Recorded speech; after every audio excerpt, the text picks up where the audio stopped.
Hey guys, very warm welcome back once again to the channel. Today's episode is something we've been wanting to do for a while, and now we've covered all the new materials, we can now look at showing you our level 20 Sandship setup that we're currently using. We know a lot of you have been interested in seeing exactly what we've got on our setup, so we're going to go through a bit of a detailed overview today to show you exactly what it looks like. This is a bit of a landmark video for us. It's our 100th video and we've just passed a total 1 million views across all these videos, so we just want to say a massive thank you to each and every one of you for supporting us along this journey. We couldn't have done it without you guys, and we're excited to see what the next steps are for this little channel.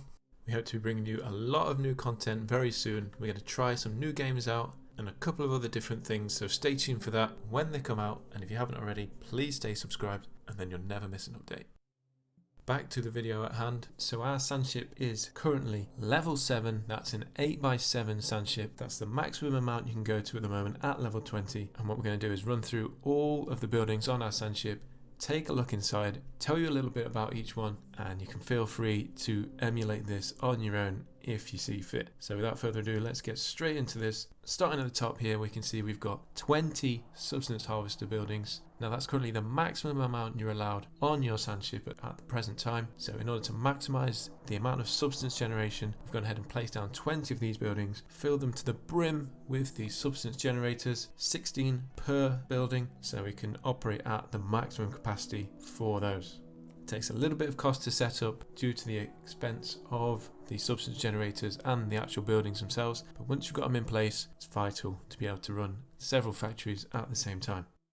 Now moving on, you can see we've got all the special buildings on our Sandship as well. We've got the puzzle building for any puzzles we want to complete. We've got our underworld pit, currently a maximum level 5. If we take a look inside here, we can see we've got our design set up for our underworld pit here, generating that everstone. We're at maximum capacity for those at the moment, so we're not collecting any right now. We've also got our sandbox building here for testing out all our new designs, playing around with some ideas, and that's how we tinker with all the different ones that we bring you on the channel.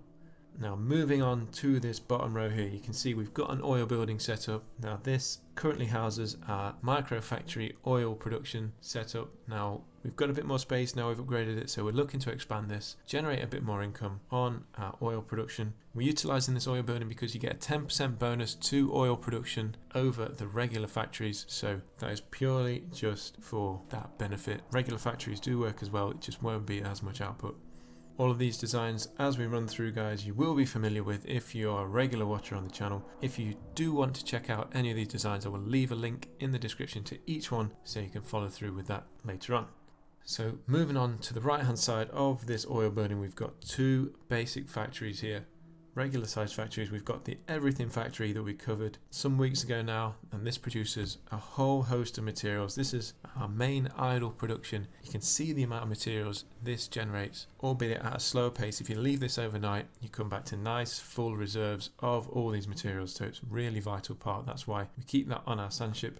And right next to that, we've got our other basic building. This is currently housing all our printer designs at the moment. So any new printer designs that we come up with, we will import the inks, place the patterns on the plastic plates, and then save it in our transit, as well as storing the printers in this factory if we ever want to produce those designs again.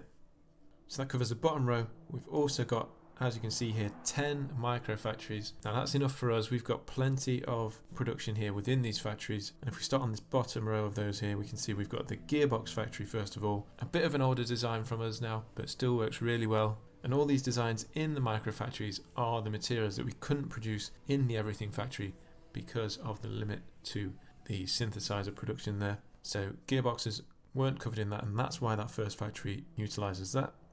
Next of all, we've got our sulfuric acid design. It's not used as much at the moment, but it's still there just in case, and that keeps us topped up on sulfuric acid. Next to that, we've got our gas tank factory, one of our more recent covers here. This produces all the necessary gas tank types, and it makes sure if we ever do need an extra supply of gas tanks that we are nicely covered with this. Just right at that, we've got the plastic factory, producing both plastic and plastic plates, and we're also bottling up the heavy oil production. Gives us a bit more output on heavy oil there if we ever need that extra supply.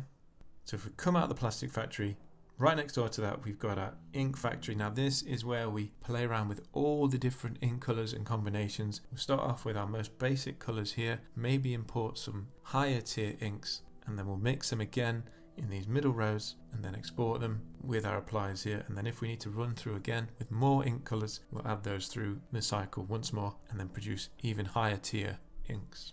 Just up from that, we've got our cache factory generators. Now we've got two of these right next to each other, and this is one of our older designs, but it keeps the money flowing in to our Sandship. Now we'll typically only leave one running when we're offline, partly due to the fact that your credit capacity is capped anyway, so you can't get a full 150k, but also because they are quite substance heavy, so in order to run our other factories whilst we're offline at the same time and get a good output of all materials, we tend to just have one of them running.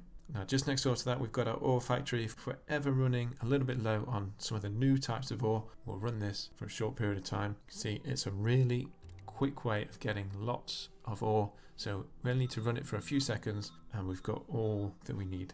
And just next door to that, we've got our water bottle factory. Again, all these factories are producing the materials that everything building currently can't make, so if we're ever in need of these, we'll just run them at the same time to make sure we've got a nice supply. Last but not least is our video edge factory. We brought you this in our last video, but typically this factory is where we'll experiment with the new floor designs. Maybe we've got a cool pattern to come up with, so we'll paint this micro factory floor with those designs and then we'll be using them on our Sandship in the future.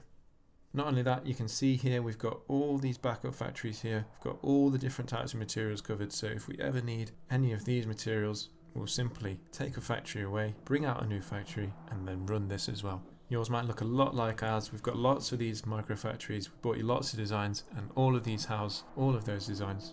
So that about covers our current level 20 setup on Sandship.